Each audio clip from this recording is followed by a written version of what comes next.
Good afternoon all, how are we doing? Happy New Year to you all.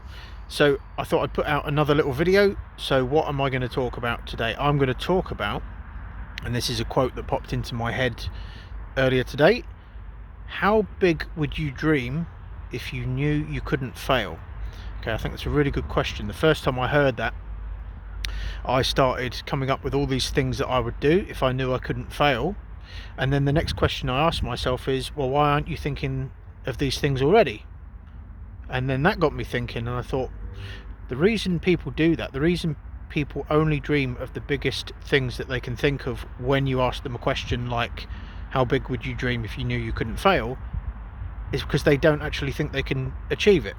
Okay, so when you plant the seed that you could possibly do something without failing, which you can if you persist for long enough and you work smart and not just hard, that kind of shifts the game a little bit. And so that kind of changed my perspective, and I think it was partly that which forced me to actually start having bigger goals. And if you read my Instagram story, which I posted the other night, where I listed my top 9 goals of the 30 that I set out for myself, you'll see that those goals are pretty damn big, especially for someone like myself who's come from very humble beginnings.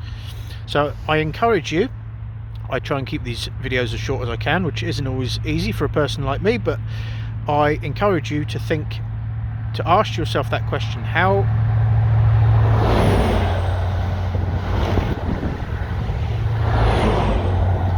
Bear with me, I was just waiting for the Aberdeen to London train to go past. How big would you dream if you knew you couldn't fail? Ask yourself that question, and then ask yourself why you're not dreaming that big to start with, unless of course you are. Anyway folks, that is my message for the day.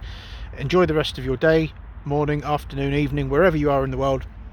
It's currently 0 degrees C here. I just checked just before I went live, so the weather is cold, but I have warmth and love in my heart. That sounded a bit cliched, didn't it? But anyway, I've rambled on long enough. Have a great day, and I'll speak to you again soon.